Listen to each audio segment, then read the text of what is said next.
Voilà, silence ça tourne. Bonsoir à tous, vous êtes sur la chaîne Je suis qui je veux. Je m'appelle Gaël Korkiakoski.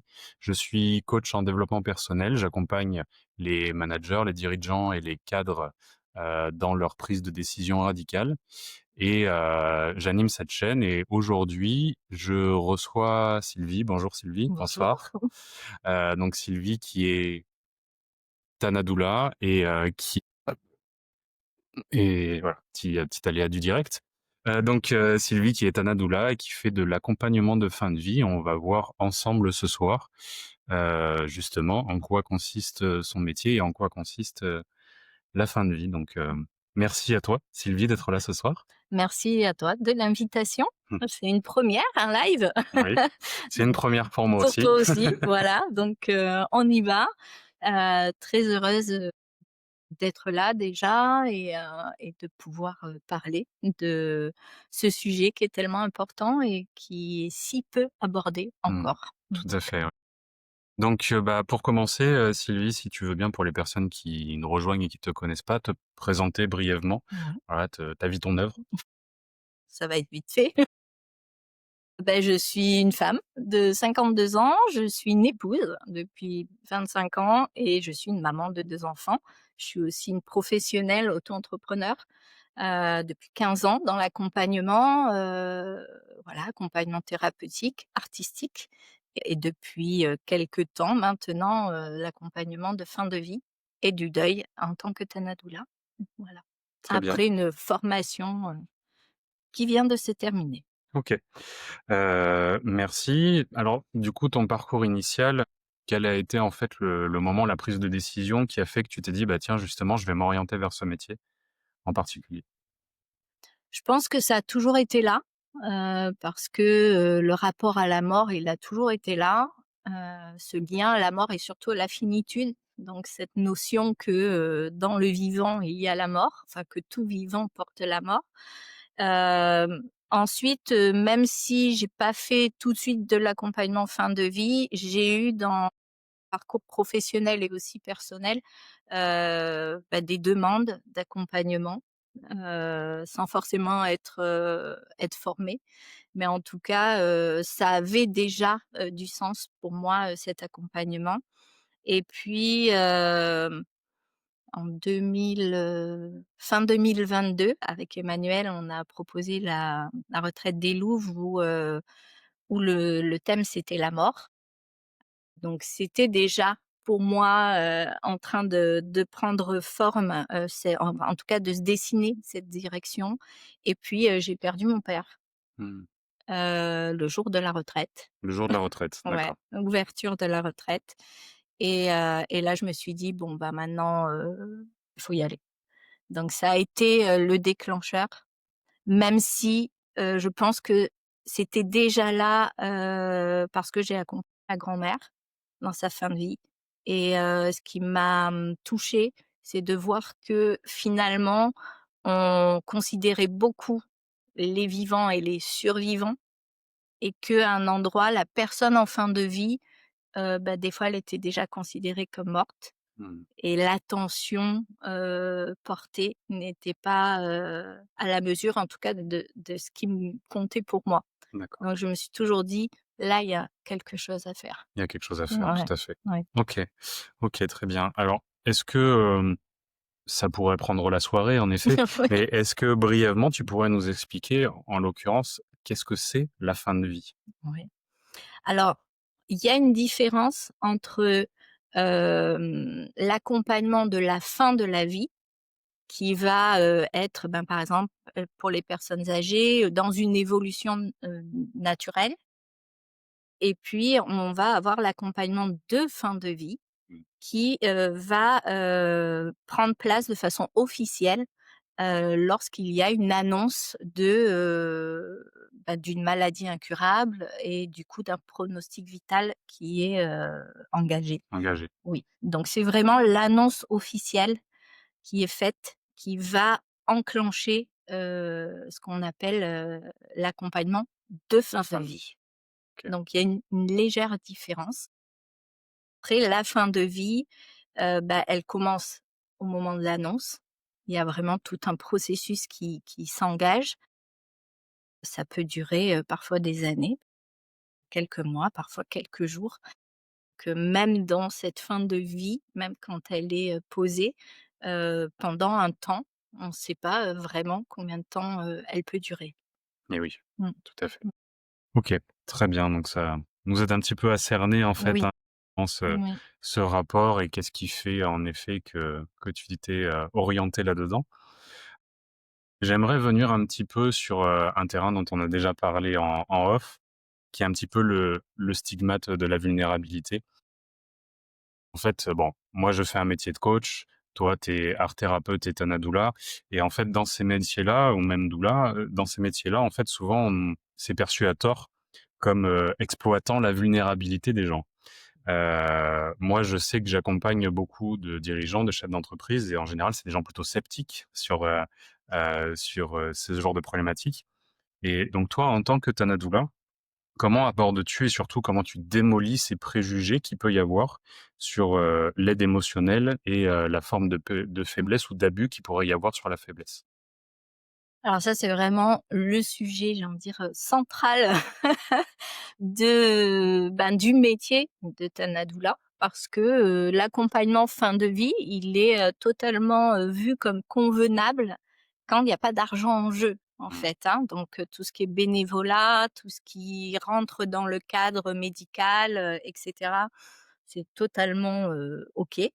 Par contre, dès qu'il y a prestation ou un service qui se monnaie, en effet, ça arrive que, bah, les personnes ou en tout cas les institutions viennent nous renvoyer que, il n'est pas convenable de faire payer l'accompagnement, de la fin de vie notamment.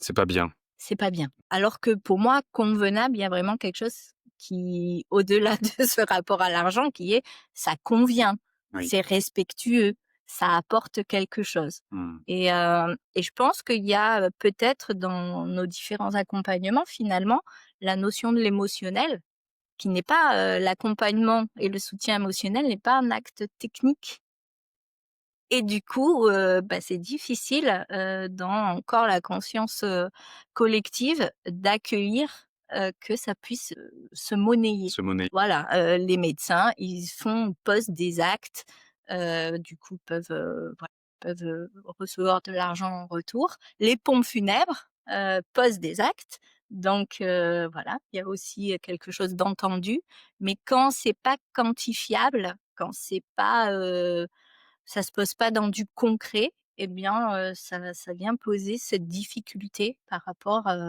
au convenable et à l'argent. Tout à fait, oui et d'ailleurs, c'est prévu, on en parlera un petit Mmh. peu après sur ce rapport au faire et à l'émotion qui sont 2 choses différentes et en effet, bah, alors justement, je reprends ma question, c'est en l'occurrence, moi, ça m'arrive Mmh. aussi, tu vois? Mmh. Je touche pas au domaine de la fin de vie et de la mort, mais ça peut m'arriver d'avoir des personnes qui viennent me voir en me disant que je suis en train d'appuyer sur de l'émotionnel, alors du coup, en face de moi, je peux avoir une personne vulnérable. Donc comment tu démolis ce préjugé-là, toi, dans ton métier?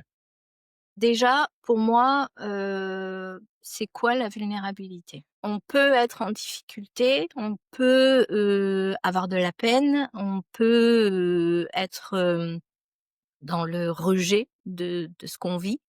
Heu La vulnérabilité, c'est ça qu'on vient, soutenir, en fait. Donc si, la personne, elle peut pas, laisser paraître sa vulnérabilité, c'est quoi mon rôle, en fait? Puisque mon rôle, c'est de soutenir, ce qui est en train de se vivre, comment ça se vit et notamment dans l'émotionnel, mais pas que, au niveau physique. Justement, ce soutien, je le vois comme, venir sortir en fait de sa De sa vulnérabilité vulnérabilité? et Mmh. pas, continuer à porter la vulnérabilité de l'autre.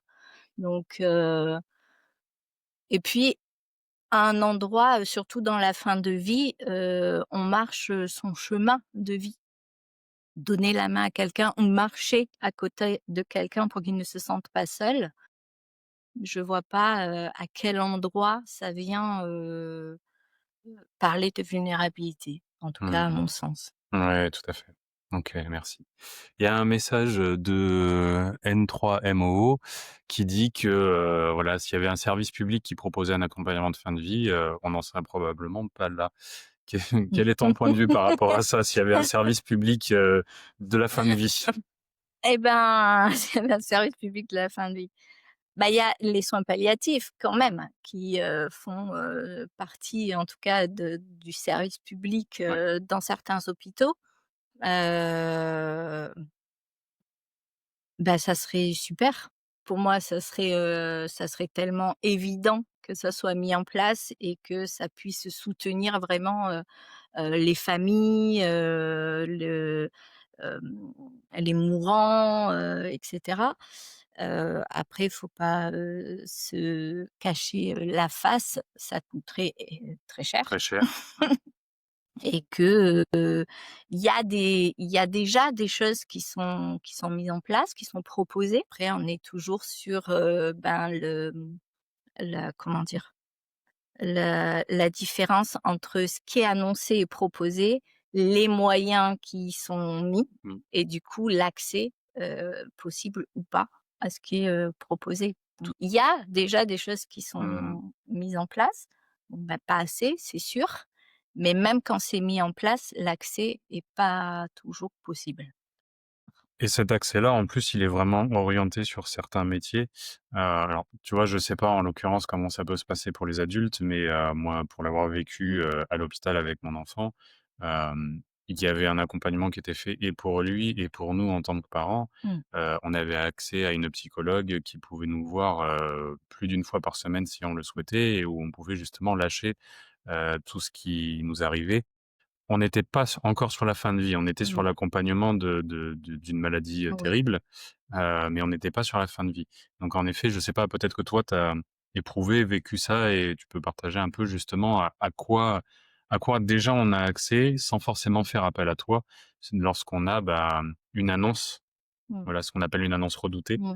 Mmh. d'un pronostic engagé, en Mmh. fait. Alors, bah, ce qui existe, ben, en tout cas, il existe des choses, surtout au niveau des hôpitaux, Mmh. avec voilà les psychologues, il y a des associations aussi qui sont là, qui peuvent être à l'écoute. Après, dans tout ce qui est, cet accompagnement déjà existant, si je devais, mettre en parallèle avec ce que nous, Tanadoula, nous proposait, c'est que justement, il y a pas, le psychologue, tu l'as dit et c'est déjà énorme Mmh. qu'il puisse te recevoir plus d'une fois par semaine.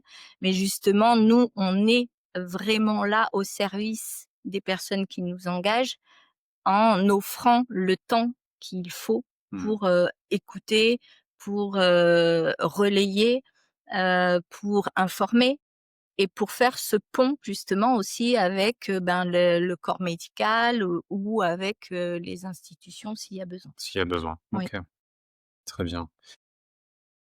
Alors, on va justement parler de la valeur de ton travail. Parce que comme tu l'as dit, si bien dans l'imaginaire collectif, l'accompagnement de la mort est, souvent, cantonné au bénévolat, tu le disais Mmh. toi-même, ou alors simplement s'il y a des actes comme les pompes funèbres est perçu comme, convenable ou noble. Mmh. Heu et pourtant c'est un métier qui nécessite une expertise profonde, donc c'est quoi ton approche par rapport à ça justement? Alors le métier de Tanadoula, il y a pas de enfin, il est pas reconnu Mmh, aujourd'hui. Heu, Moi, j'ai suivi une formation de 800 heures pour, avoir une connaissance globale, de la fin de vie, du deuil et de l'accompagnement. Hem, j'ai perdu le fil de de ta question. la question en fait c'était Mmh. voilà, OK, en fait, c'est un métier qui nécessite une Mmh. expertise donc c'est quoi Oui, ton approche par oui. rapport à ça? Sur le fait que, bah, oui, c'est plus convenable si c'est du Mmh. bénévolat, ouais, mais en même temps, ça demande Mmh. une expertise donc un bénévole Mmh. n'a pas forcément les mêmes outils, les mêmes atouts Mmh. qu'une personne qui a eu, une expertise, une Mmh. formation ou voilà, tu parlais justement de tes heures de formation donc comment à quelle approche tu as Mmh. vis-à-vis de ton métier? Mmh. Alors moi, mon approche, c'est, déjà de rendre visible, de savoir, qu'on existe, Ça, c'est important parce que combien de fois, justement, après discussion, j'ai entendu, «Ah ben, si j'avais su, j'aurais aimé». Mmh. Voilà, donc ça, c'est important. Après, l'expertise pour moi, en tout cas dans mon approche, c'est, d'être à la bonne distance, des personnes, que je vais accompagner.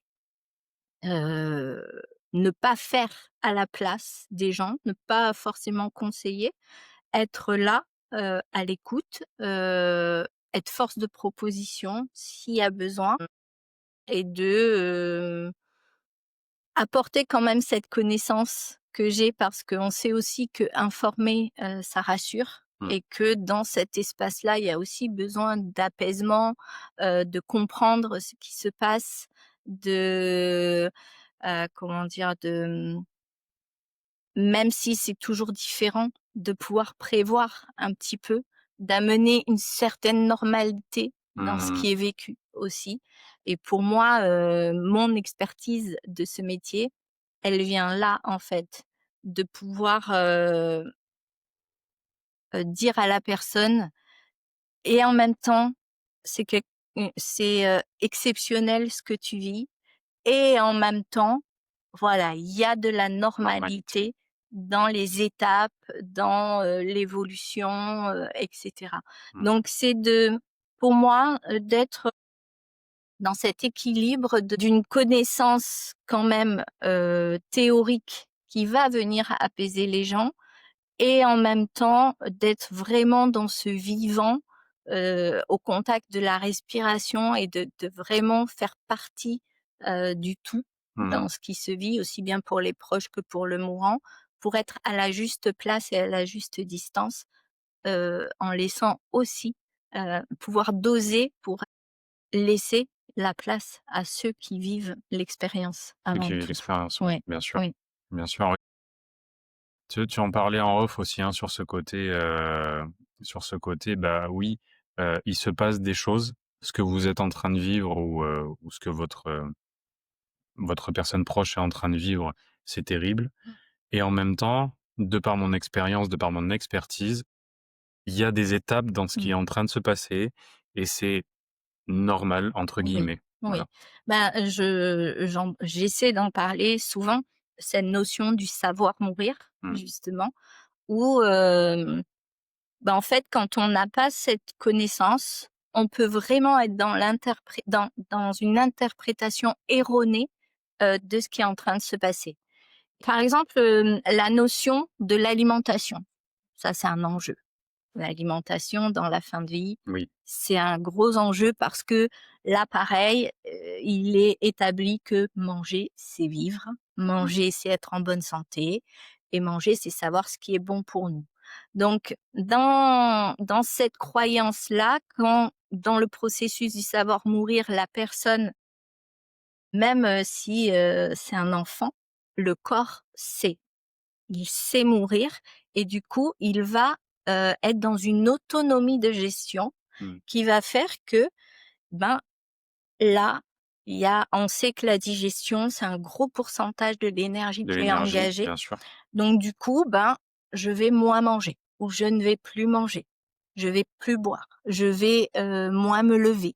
Je vais moins, faire de tâches et très souvent, l'entourage va interpréter ça comme: «Il se laisse Se laisse mourir. mourir. Attention, mobilisons-nous, il faut le motiver, il faut la motiver, il faut quand même qu'elle se lève, il faut quand même qu'elle mange, il faut quand même» et alors qu'en fait, quand on a, en tout cas, de l'information ou cette connaissance et ben, on va se rendre compte que la personne ne se laisse pas mourir, Mmh. elle s'accompagne à mourir et au mieux, qu'elle peut. Qu'elle peut. Ouais. Donc le système va décider, va prioriser certains organes Mmh.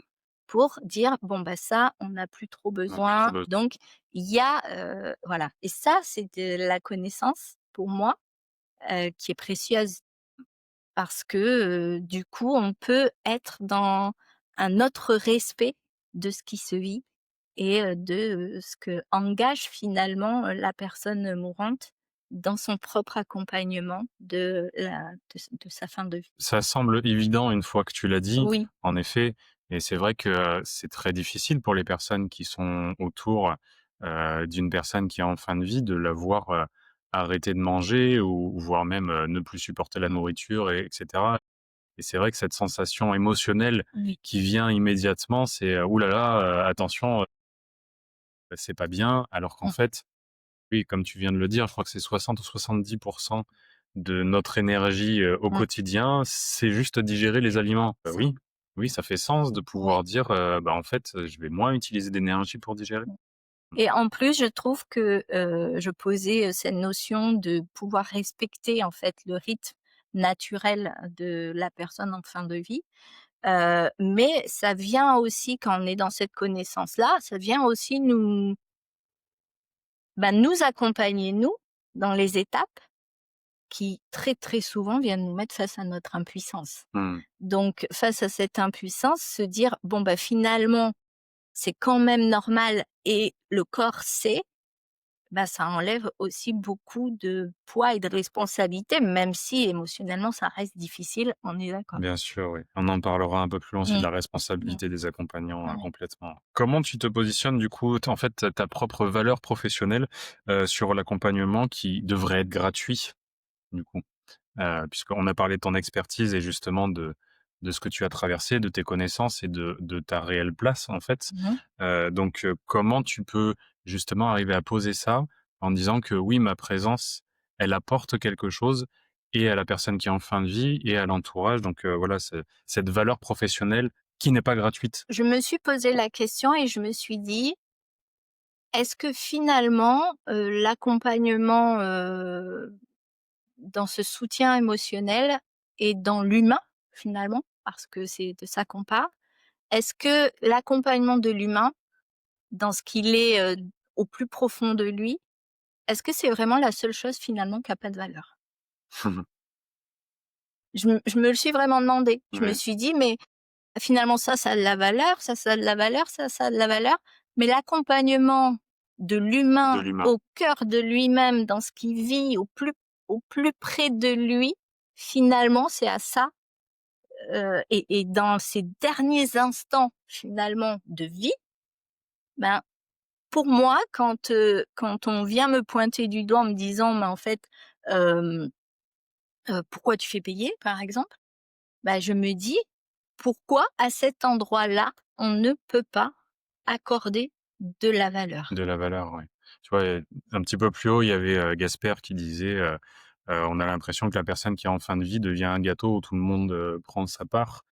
Donc, et en effet, tout le monde prend sa part, on y reviendra tout à l'heure, mais Mmh, dans le faire. oui, Dans le oui, donc, il y a des soins médicaux, il y a les pompes funèbres, il y a, le cimetière, et cetera, mais et la personne humaine dans tout ça. oui, oui, et tu vois, ça me fait rebondir, bah, là, du coup, un petit clin d'œil aussi à un de tes métiers, bah, les célébrations. Mmh. Dommage, Mmh. zéro valeur. C'est ça. Sauf si c'est dans le package de avec le beau cercueil, avec, voilà, le beau convoi, et cetera. Mmh. Heu, tout ce qui est pas palpable, finalement, tout ce qui est pas quantifiable ou mesurable, ben, on a de la difficulté à donner de la valeur et à mettre de la valeur. Moi, je le disais déjà même en accompagnement, thérapeutique, c'est aussi la valeur que l'on se donne. Cet argent, ça fait partie de notre société. Ça représente quelque chose. Peut-être que dans l'absolu et dans l'idéal, on voudrait plus d'argent du tout, à la limite, mais c'est pas notre réalité, en tout cas pas ici et Mmh. maintenant. Et ben, du coup, cette valeur-là, et je trouve que, c'est important même, dans la pour les personnes en fin de vie, de se dire: «Ben, la vie reste précieuse et je veux, j'ai envie de la vivre au mieux Au mieux, et je vais aller chercher un professionnel qui peut m'y amener. m'y amener». Mmh. Et surtout dans ces phases-là où, on est tellement chamboulé, on est tellement, bouleversé, que, ben, pouvoir, ne serait-ce qu'avoir quelqu'un à côté, qui est en mesure, je dis pas qui est là pour dire: alors ça», mais qui au moment où la personne se pose une question, où la personne va s'écrouler, où la personne eh ben, elle peut compter sur un professionnel. Heu, alors les bénévoles sont formés, hein, c'est pas, le souci. Bien sûr. Mais par contre, là, ben, je vais parler de moi en tant que professionnelle. Je sais que, heu, la vie m'a formée, mon expérience professionnelle m'a formée, la formation que j'ai suivie pour m'autoriser à vraiment, proposer cette activité-là professionnelle, heu, fait qu'aujourd'hui, je sais que je peux être la présence juste, dans la juste mesure du besoin, des personnes, qui accompagnent ou des personnes qui ont besoin d'être accompagnées. Pour faire ça justement sur ce que tu viens de dire, j'ai fait dans mes accompagnements, donc moi je suis coach, j'interviens, beaucoup sur l'émotion. Et c'est vrai que c'est quelque chose qui est déjà difficilement palpable. C'est-à-dire que je dois faire des gros efforts de communication, pour, vraiment, mettre un signe égal entre le fait que, bah, l'émotion de stress, de peur ou de colère que tu es en train de vivre au travail, ça te coûte tant. Et donc ma valeur, elle est là, c'est que, bah, dans mon accompagnement, le fait de travailler sur ton émotion, ça va te faire gagner de l'argent. Mmh. Moi, mon accompagnement est là. Et pour revenir sur justement ce que tu disais sur le 2e métier que je fais, donc en effet, je suis maître de cérémonie laïque et c'est la première chose qu'on m'a pointé du doigt, c'est qu'en effet, le maître de cérémonie laïque, en fait, il est déjà inclus avec les pompes funèbres et donc bah, il y en a pas besoin. Sauf que, bah, comme toi, j'ai eu des expériences de vie et des situations qui font que je sais que je suis la bonne personne au bon endroit pour, générer de l'émotion, générer un vrai hommage à la personne Mmh. qui vient de partir. Donc, en effet, je ça résonne énormément, tu vois, ce que tu es Mmh. en train de dire par rapport à la valeur de ton métier. Moi, je dis toujours que quand je facture mes heures de coaching, c'est pas mes heures de coaching que je facture, c'est mon expérience passée, Mmh. les formations que j'ai fait, mes connaissances, et mon coup d'œil rapide Mmh. parce que, on va pouvoir démonter en quelques minutes, quelque chose que tu as construit en quelques années. Donc, voilà. Ben, voilà, moi, je dirais, j'aurais pu parler de moi, Mmh, aussi comme ça. C'est-à-dire que mon expertise, au-delà d'être dans, ma connaissance pure et dure de la fin de vie et du deuil, elle est dans, ma capacité à, d'un coup d'œil, voir, les enjeux, mmh, du relationnel, les besoins, de pouvoir, assez vite, en fait, restructurer les interactions ou la place de chacun pour que tout le monde ait sa place et que tout le monde puisse vivre au plus près de son besoin et de son envie, ce qu'il a à vivre. Parce mmh. que, dans ces moments-là, ça va très, très vite que quelqu'un se sente, Spolié, spolié, que ouais. quelqu'un se sente, mis à l'écart, et cetera. Donc c'est vraiment, dans on en avait parlé, hein, Mmh. cette bulle Oui. d'harmonie de, pouvoir être celle qui va, permettre en fait de doser les relations, les émotions, ce qui a besoin d'être dit ou ce qui le tempo aussi, le bon timing, pour, permettre que, ça se déroule au mieux pour Mmh. chacun. Mmh. Alors c'est marrant parce il y a Gasper qui pose encore, une question en disant, «Est-ce qu'il faudrait pas la prendre, tôt cet accompagnement, cette acceptation de fin de vie pour être prêt?» Oui, en fait, c'est une discussion qu'on a déjà eue, c'est qu'en Oui, fait nos métiers, on devrait l'apprendre à la maternelle. bah, tout à fait. Heu, oui, oui, c'est complètement. J'essaye de rentrer en contact avec le ministre de l'Éducation nationale, mais Mmh. il change beaucoup en ce Et moment. c'est Donc difficile, oui. Entre 2 portes, c'est compliqué. Mais du mmh, coup, ça me fait penser à cette notion qu'on a abordée, d'adaptabilité et moi, je suis tout à fait, dans cette, philosophie-là et certitude-là que si on a mené très, très tôt, en fait, cette notion de perte, et de ressources que l'on a de façon intrinsèque et l'adaptabilité, eh bien, on aurait une approche de la vie de très la vie, différente. bien sûr. Alors, c'est marrant, tu viens d'en parler, du coup, ça me permet de rebondir sur, la question suivante qui était sur les rôles et les frontières de chacun dans cet accompagnement. Alors, je vais forcément parler de mon expérience Mmh. personnelle.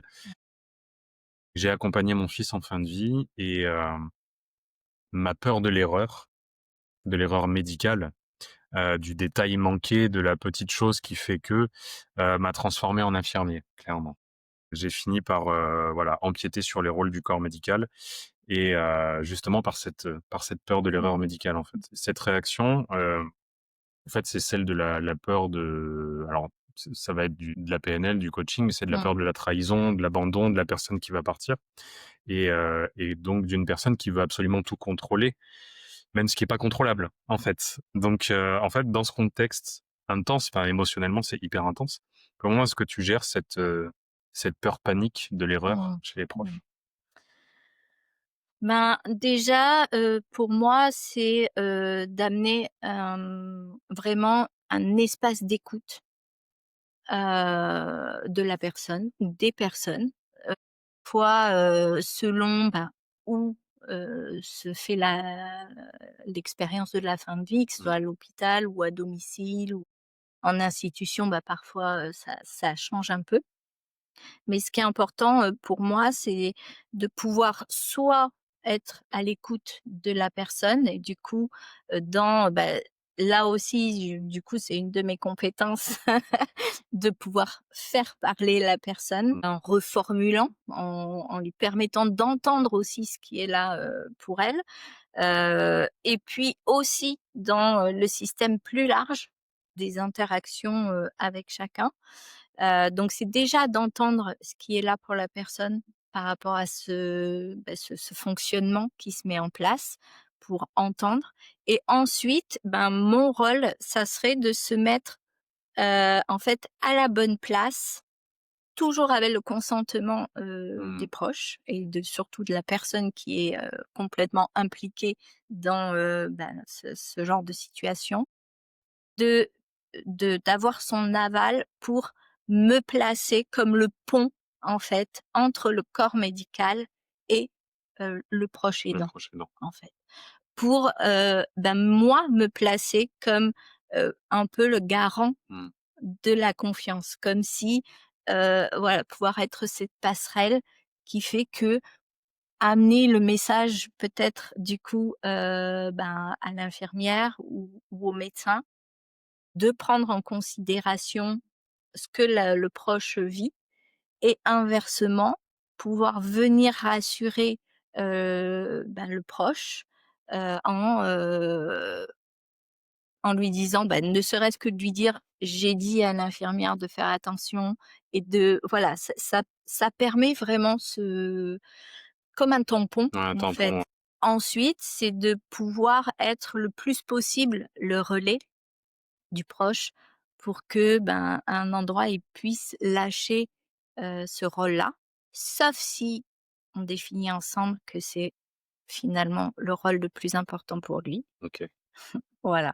Donc ça me moi, je prendrai du temps avec la personne déjà pour sentir Mmh. si c'est le rôle qu'il a besoin de jouer à ce moment-là ou si c'est une stratégie ou la réponse à en effet, une blessure ou quelque chose, voilà et de me placer au bon endroit par rapport à ça. Mmh. Bah, aujourd'hui, tu vois, me concernant, après je sais pas pour les autres, mais me concernant, c'est un regret que j'ai. Mmh. C'est, Ouais. alors, j'ai pris le contrôle du corps médical, hein, Mmh. clairement. D'ailleurs, je les remercie et les salue, ils ont fait un travail formidable, ceux qui étaient à domicile, Mmh. mais ils pouvaient plus me voir. Voilà, Ouais. j'ai été insupportable avec eux et en fait, le regret que j'ai, c'est que toute cette énergie que j'ai mis dans le côté médical, bah, je l'ai moins mis dans le côté Mmh. émotionnel et relationnel que je pouvais avoir avec mon fils à cet instant-là. Donc Oui. c'est sûr que cela aurait aidé. J'attendais la première intervention de la personne en commun que nous Mmh. connaissons, Emmanuel. bonsoir Emmanuel, et qui nous dit qu'elle valide en effet le fait d'avoir travaillé sur cet accompagnement Mmh. avant la fin de vie et la Oui. différence de vivre la perte en ayant travaillé dessus Mmh. auparavant. Mmh. Je vais juste rebondir sur par rapport à ta propre Mmh. expérience et ce que tu disais. Heu, je pense qu'il y a 2 choses. La première, c'est que, dans ta situation, bon, du coup, a posteriori, la Tanadoula et la Tanadoula que je suis, elle investit d'elle-même pour justement maintenir un environnement le plus, doux et le plus, hors tension quelque part, Mmh. heu, pour les proches et du coup pour toi, pour que tu puisses à ce moment-là vivre l'essentiel de ta relation avec ton enfant, mais aussi pour l'environnement au niveau du mourant, là du coup de ton enfant, heu, pour justement, sortir le maximum de tension. Il y en a toujours, hein, on va pas se raconter que tout le Oui, monde des bien sûr. bisounours, surtout pas, dans cette sphère-là. Ça reste un Mais instant difficile, hein, enfin, exactement. une période Mais difficile. par contre, pouvoir alléger de certaines choses qui viennent parasiter, en fait, bah, c'est précieux et vraiment le rôle, c'est de pouvoir, en tout cas, dégager le maximum de parasitage pour que les choses se vivent au plus près de ce qu'il y a à vivre De parce ce que qu'il y a à vivre. ça reste un moment de vie d'exception. Et oui. Du coup, alors pour rebondir sur ce que tu viens de dire, comment la Tanadoula, d'une manière générale, fait-elle le lien pour éviter que la famille se transforme en soignant par peur? Et comment est-ce que tu établis ces frontières claires entre ton rôle, le corps médical, la personne en fin de vie pour que chacun ait sa juste place? Mmh, Donc, j'ai bien mmh, compris que c'était ce que tu faisais, mmh, mais comment tu le fais, du mmh. coup? Ben, par la communication, déjà. Heu, En tout cas, la priorité pour moi dans mon accompagnement, ça va être la personne en fin de vie, Mmh. dans ses besoins et dans, peut-être ses envies aussi. Ensuite, ça va être de faire et de respecter ça en quand même prenant en compte les besoins, bah, des proches. Les proches. Voilà, parce que le but, c'est pas non plus, enfin, c'est pour moi, c'est vraiment tout le système qu'on accompagne, même si la priorité, elle reste, la personne en fin de vie. Heu, Généralement, par rapport au corps médical, beh, je suis présentée par la famille. Allez, je devrais peut-être pas le dire, mais je suis présentée assez souvent comme l'amie de la famille Et oui. en soins palliatifs ou en milieu hospitalier parce que, bah, il y a quand même, chasse gardée. Ouais, yes, Il ouais. y a des réticences, il y a des conventions avec les associations, donc là, on vient, marcher un petit peu, voilà, même si pour moi, on pourrait être tellement complémentaires, mais bon, voilà. Mais en tout cas, quand officiellement je suis présentée, heu, on va me présenter, mais ensuite c'est moi qui prends la main en posant simplement ce qui a été établi, avec la personne en fin de vie ou, la famille, si c'est la famille qui m'engage, si c'est un mineur ou si, la personne n'est plus trop apte à.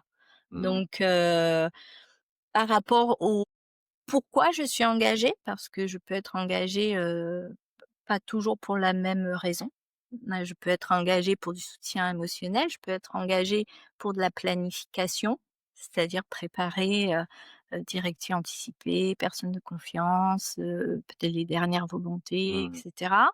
Hem, je peux être là aussi au niveau, relais, donc ben, la famille, elle a besoin d'un temps pour elle, je vais, rester Rester là, proche, ouais. rester proche.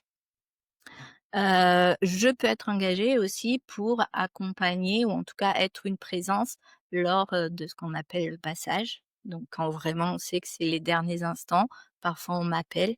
Généralement je viens, quand c'est possible quelques heures avant et je reste avec la famille quelques heures après. Hem, tout ça, c'est défini, en amont. Je viens pas, alors, on fait un peu ce qu'on veut. Il y a vraiment un engagement qui se fait sur, quelque chose de clair et Mmh. c'est très important pour moi de pas venir, même si on me connaît, certains me connaissent, je suis assez freestyle.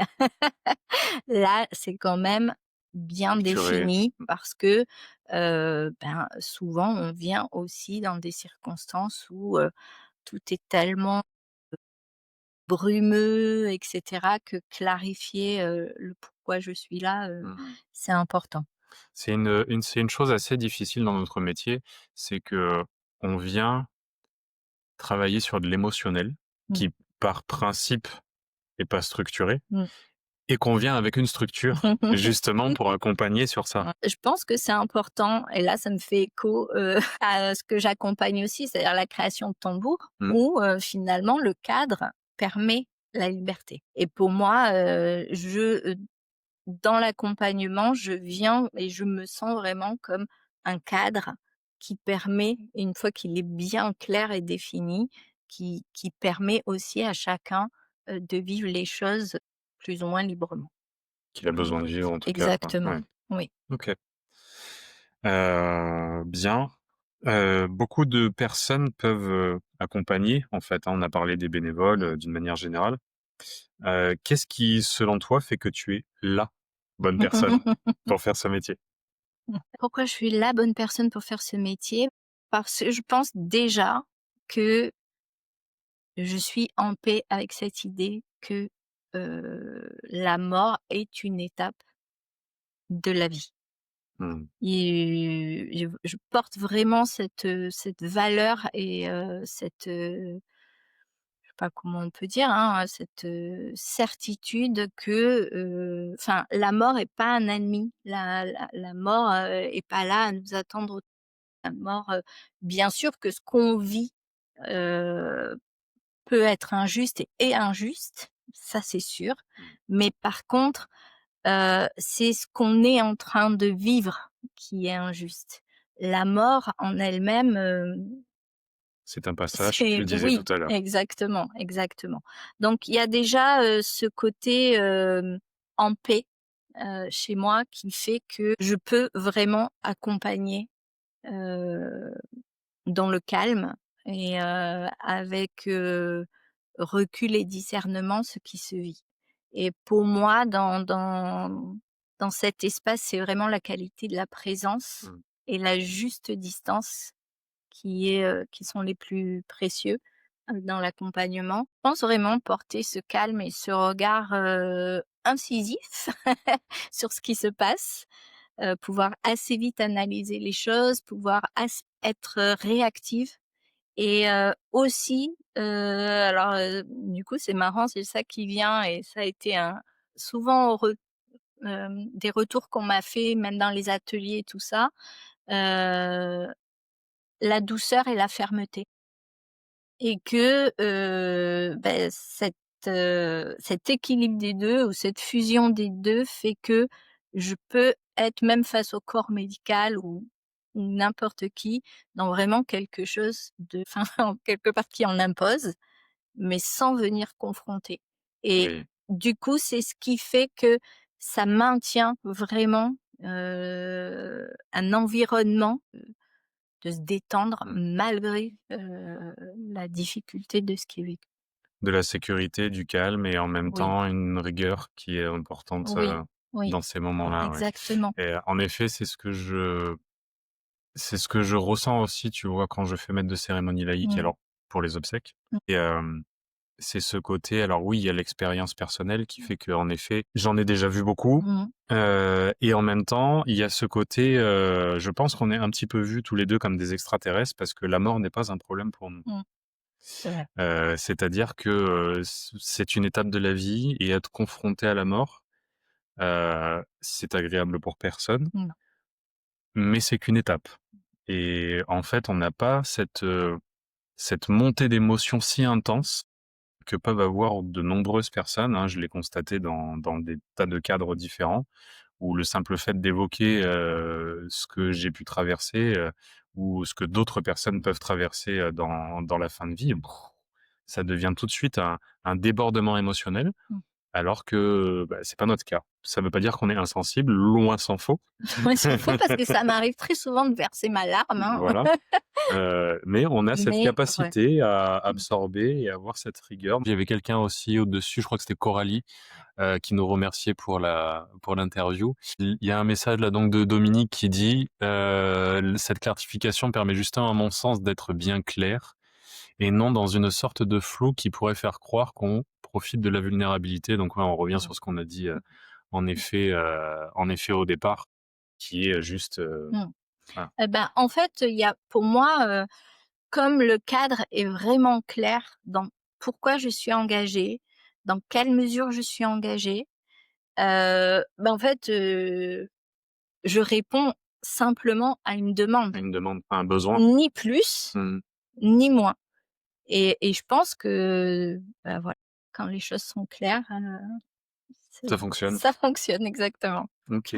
Il y a des points, assez similaires. Alors moi, j'aime bien toujours ramener au présent. C'est-à-dire que là, présentement, la plupart des gens qui sont en train de nous écouter ou même nous, on n'est pas en train de vivre une fin de vie ou avec Oui, nos proches. totalement. Et dans mon métier de maître de cérémonie, on nous apprend justement à agir, à penser de manière stratégique Mmh. et on oublie qu'on est aussi des êtres doués d'émotions. On en parlait juste avant. Ouais. Et comment tu arrives, bah, justement à ramener ce côté émotion au centre, de ton métier quand tout notre système nous pousse à la performance quand tout va bien et au déni de la vulnérabilité quand ça va pas? Moi, dans, heu, ce qui compte, c'est intimité et sécurité. Mmh. Ce qu'on disait juste avant, ouais. Ouais. C'est vraiment, pour moi, le fil conducteur, de l'accompagnement et du besoin, qu'ont beaucoup de personnes. Je veux être à la hauteur, c'est normal, on m'engage. C'est aussi ce qui fait peut-être la différence entre Mmh. un professionnel Et et un bénévole, c'est que, bah, ça amène cette rigueur aussi de, la qualité de ce qu'on donne. Alors attention, je suis pas en train de dire, qu'on est bien mieux, sûr, hein, bah, oui, oui. mais c'est quand même une réalité que, ben, nous, on ne serait-ce que de nous à nous, justement, en faisant payer, enfin, en tout cas, je pense beaucoup de professionnels, ben, on s'amène à cette exigence et à ce côté être à la hauteur Mmh. de ce pourquoi on est engagé. Il y a Coralie qui Oui, pose, quelque chose d'assez intéressant par rapport à ce que tu viens de dire, c'est que justement le cadre professionnel, la casquette de pro, protège aussi de la vulnérabilité de la personne parce que il y a un cadre défini.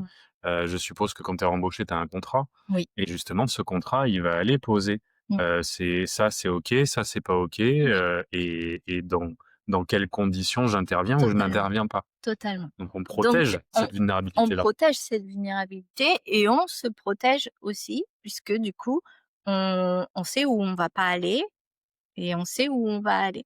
Donc voilà. Après, côté émotionnel, il vient avec moi. Je suis, quelqu'un d'émotionnel. Voilà, comme je disais tout à l'heure, j'ai la larme facile, mais dans le respect et dans la beauté ou dans, ben, oui, c'est émouvant quand, je vais être, présente et témoin d'un échange, entre, une maman et sa fille. Bien sûr que, bah, voilà, je suis humaine, C'est touchant, bien ça sûr. me touche. Maintenant, je vais pas m'effondrer sous, mon propre émotionnel ou, par, ce qui se vit.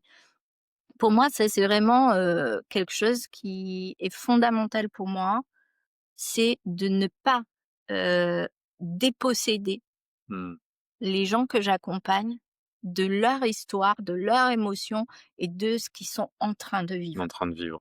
Et ça, je pense vraiment que dans mon éthique, c'est, la valeur qui est la plus importante pour moi, Mmh. c'est, d'être respectueuse et humble.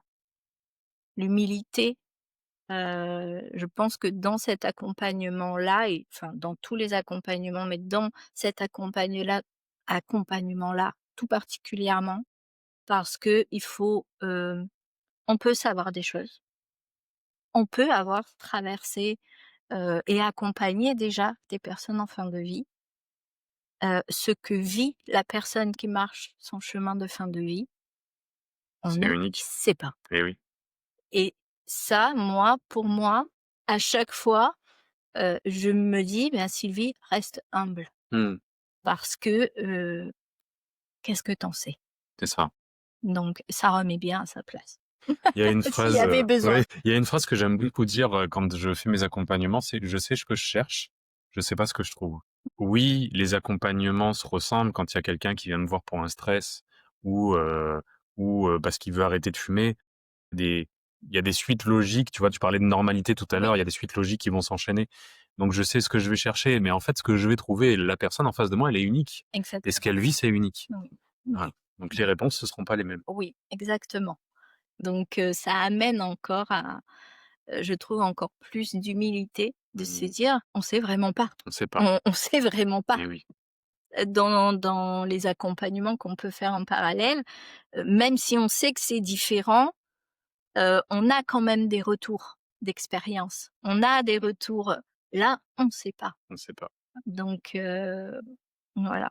Pour ça aussi, le être à la hauteur, ben, c'est C'est vraiment entre toi et toi. de nous à nous, Mmh. parce qu'on n'aura pas le retour. On peut avoir des retours de la famille qui va être satisfaite, qui va, trouver, que ça a été, bon pour eux. Mais la personne qui est morte, on n'aura jamais son retour. Mmh. Donc c'est aussi d'être, moi j'aime beaucoup cette notion aussi d'honnêteté avec soi. Pourquoi je le fais? Heu, Comment je le fais? Et cetera et pouvoir me regarder et me dire: «Bah oui Sylvie, ben c'était OK quoi». C'était OK, ouais. Ouais, Il y a un terme qui est autorisé par la loi sur beaucoup de contrats qui m'a toujours fait, rire, c'est le terme de bonne foi et en fait, c'est un terme que j'aime beaucoup là, tu vois, dans ce que tu es en train de poser, c'est qu'en fait, heu, quoi que ce soit que tu fasses, il y a que toi qui sais si tu le fais de bonne foi ou pas, en fait. exactement. Et quand tu parlais justement, bah, de fait d'aller vérifier que tu sais que tu as été honnête envers toi-même et que tu as posé les meilleures choses possibles, Mmh. bah, c'est ça, c'est la principe même de la bonne foi, en Oui, fait. oui, oui Donc et généralement, en tout cas dans mon expérience, heu, ben, quand on contacte et qu'on vibre réellement cette bonne foi, ben, l'autre le perçoit aussi et le prend comme, un cadeau aussi, quelque chose qui s'offre au-delà du service, payable et payé.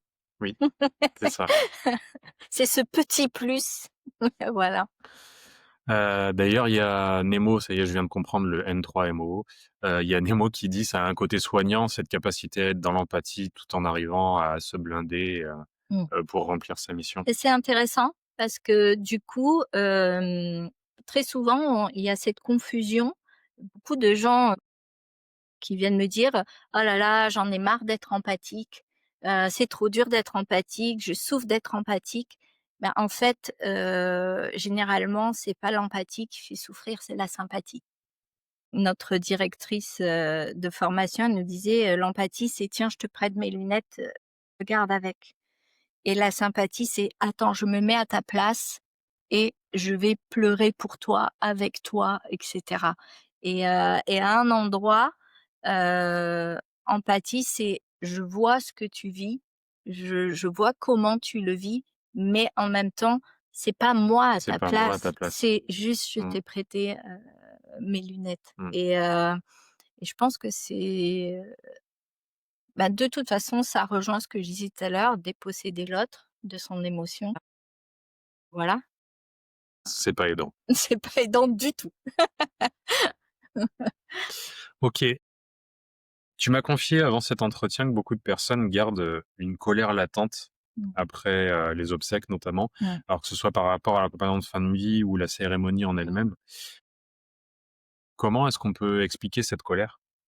au-delà du deuil, hein? Je pense que, souvent la colère, dans ces espaces-là, elle vient de un l'impuissance, de pas pouvoir tout contrôler, Mmh.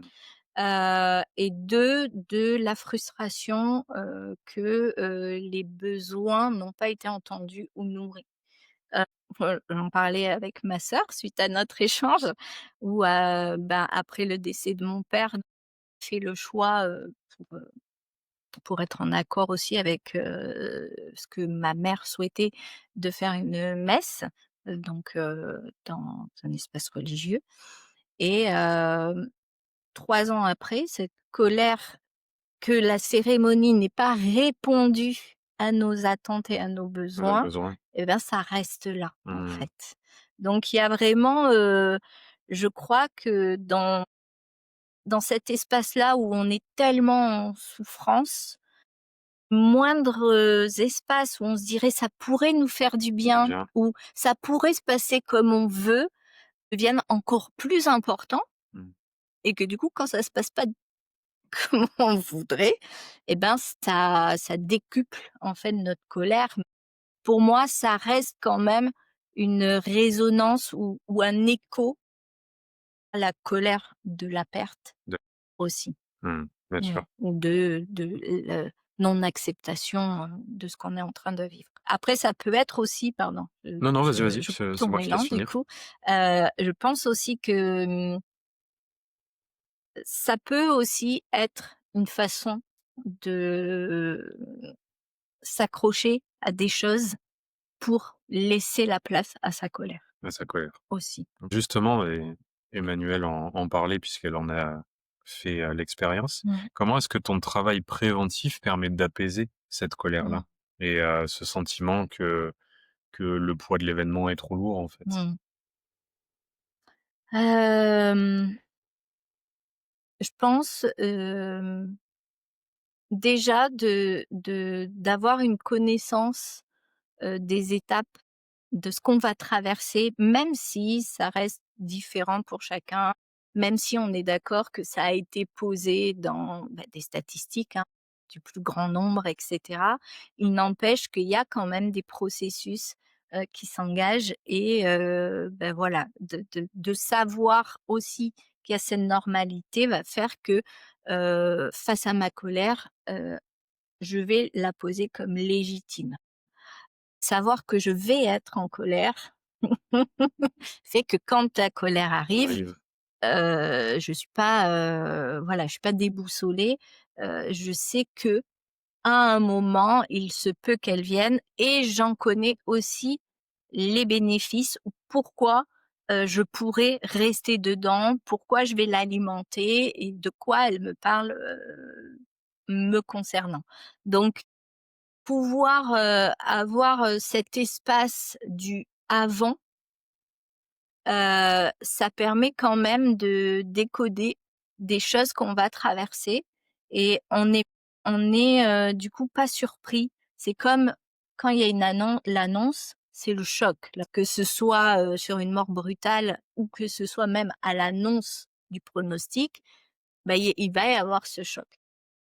Je trouve que le fait, d'aborder ces sujets-là en amont ou de pouvoir être accompagné, dans, ben, la fin de vie, mais, dans, toute l'évolution parce que la fin de vie entraîne et pour les proches et pour le mourant, beaucoup de deuil Mmh. finalement, hein. Il y a pas que le deuil de la perte, il y a Ah, beaucoup de deuils qui se vivent et de savoir du coup ce que ça engage au niveau émotionnel, eh bien, ça permet aussi de voir où l'on en est mmh.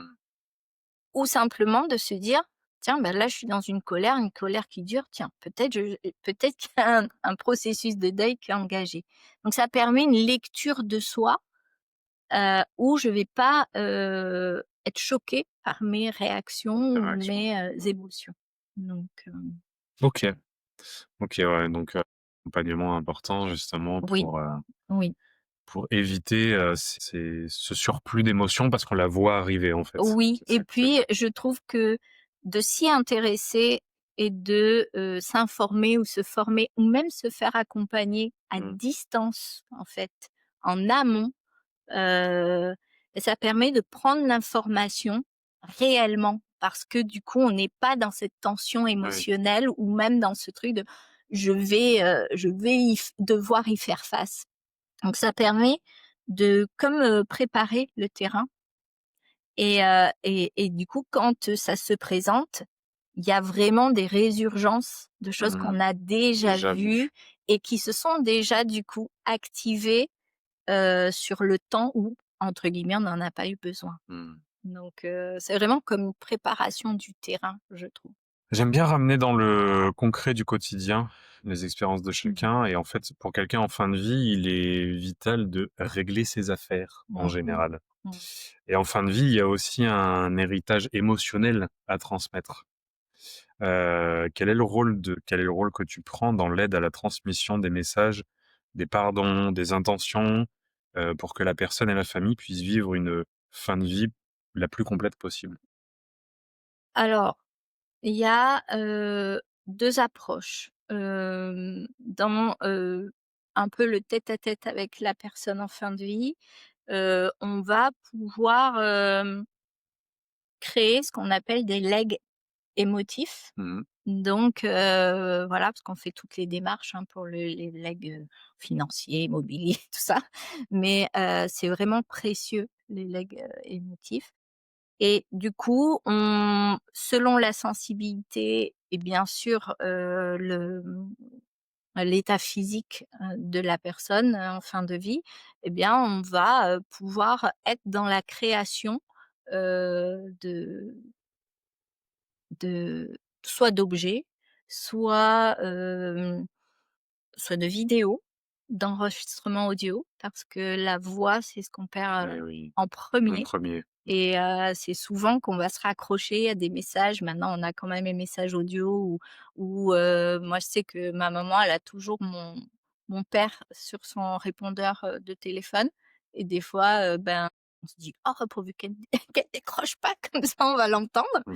Donc heu, donc voilà, c'est de prendre en compte ça, selon la sensibilité de chacun. Après moi, ce que on le fait aussi, nous, on est garante de pouvoir faire des legs différés. OK. C'est-à-dire que ça arrive, qu'une personne, ben, elle décède avant que son d'avoir un petit enfant, par exemple et du coup, elle va dire: «Et ben, voilà, je prépare quelque chose et ça sera à remettre à la naissance de mon De mon premier premier petit petit enfant» enfant.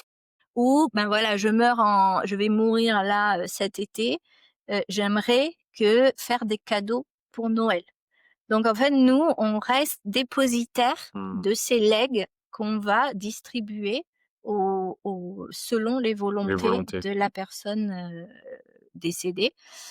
Après moi, ce que j'aime beaucoup, c'est construire en fait les souvenirs du vivant et du coup d'offrir des espaces de co-création, parfois sur des choses, toutes simples, hein, un petit dessin, poser des mots, et cetera et ça crée en fait, comme un leg par anticipation Mmh. parce qu'on est en train de créer nos derniers Nos souvenirs derniers souvenirs, ouais. et du coup, ils ne sont pas que imprégnés de la souffrance, de la séparation et de la perte, de ce qui peut se vivre.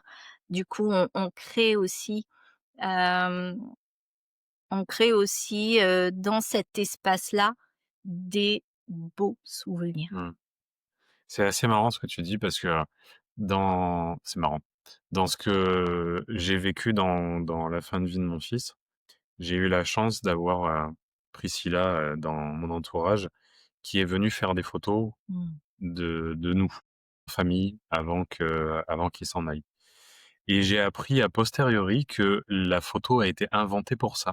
Oui, C'est-à-dire que à oui. la base, la photo, elle a été créée pour que les personnes qui étaient déjà décédées Mmh soient mis de manière figée avec, le reste de la famille pour avoir un souvenir.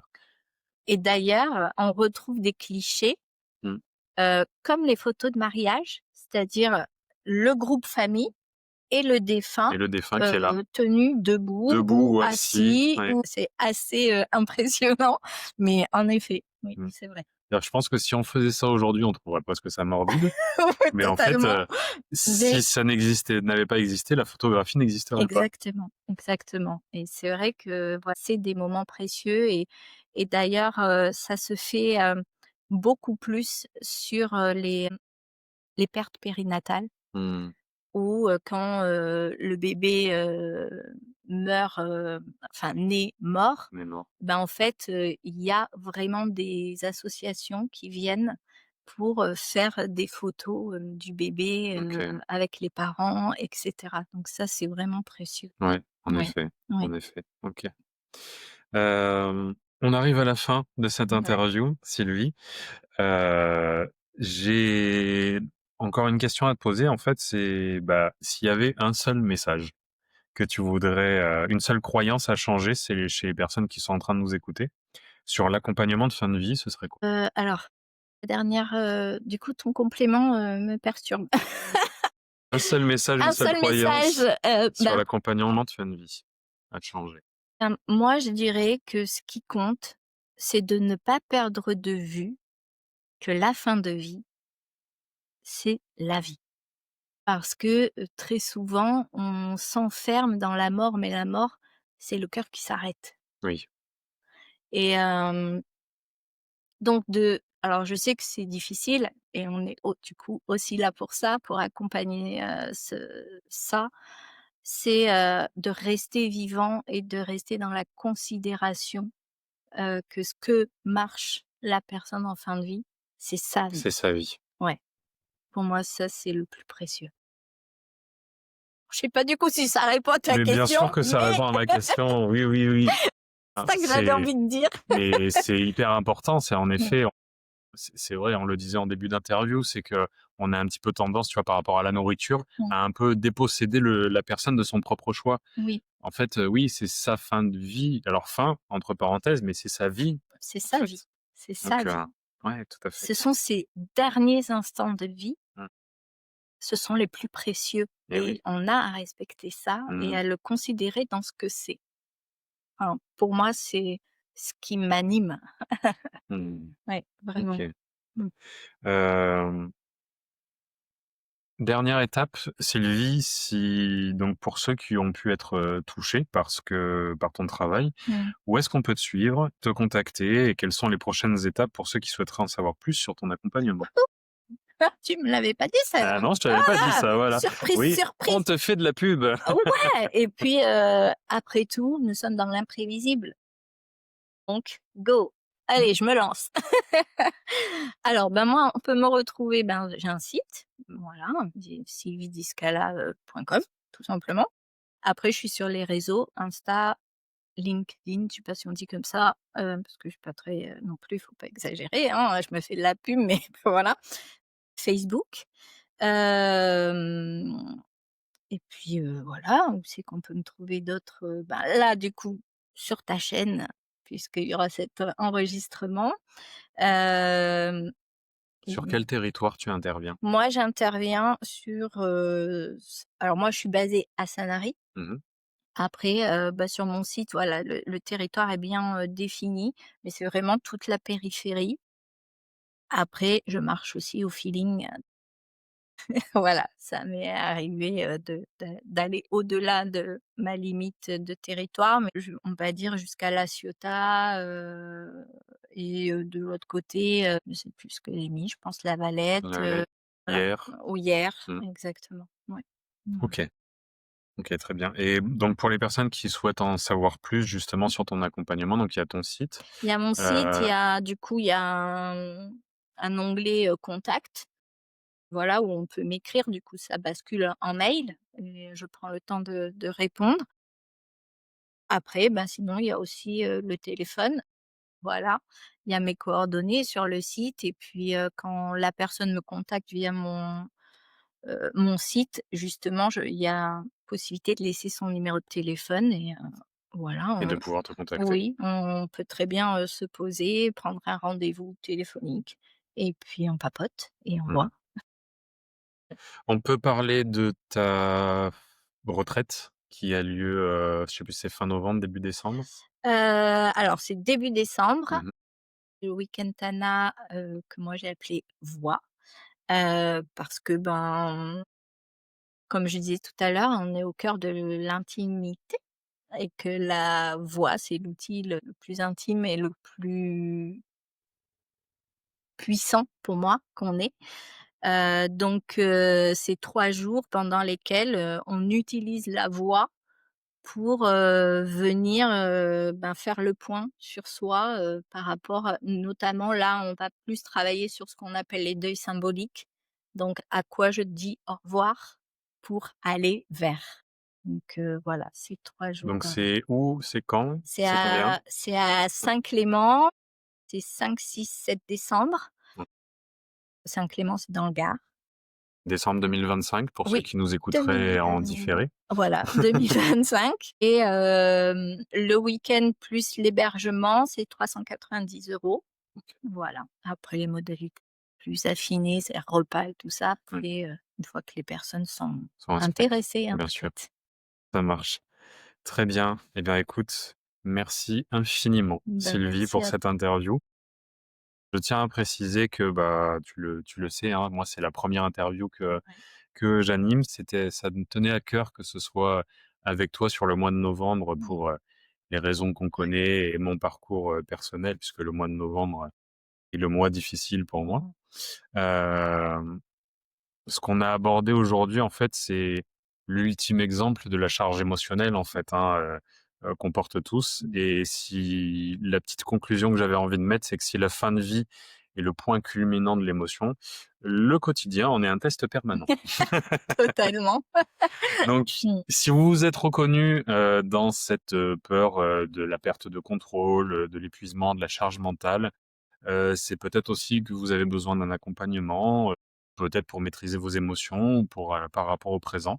Donc c'est mon tour de faire de la pub. Vous pouvez vous rendre sur mon site valoriseetvous.fr pour découvrir mes différents protocoles d'accompagnement. Et également, moi, c'est du 12 au 14 décembre 2025. J'anime un week-end à Pignan dans le Var qui s'appelle Présent Libéré, où nous, on va aller travailler sur les différentes loyautés et toutes les charges qu'on peut avoir dans le passé pour changer d'année avec et aller dans les fêtes de Noël, dans les fêtes de fin d'année et changer d'année serein et libéré des différentes loyautés qu'on pourrait avoir. C'est aussi le but de ma chaîne, voilà, de donner le droit d'être qui vous voulez être vraiment. Donc, merci à tous de nous avoir suivis sur cette première interview. Abonnez-vous à la chaîne, laissez des commentaires, n'hésitez pas à me dire ce que vous en avez pensé, aussi bien dans le positif que dans ce qui pourrait être amélioré. J'envisage de faire une interview une fois par mois avec une personne différente, donc je suis preneur de tous les commentaires. Merci beaucoup. Encore une fois, merci beaucoup Sylvie. Merci à toi et merci à tous. Merci, au revoir.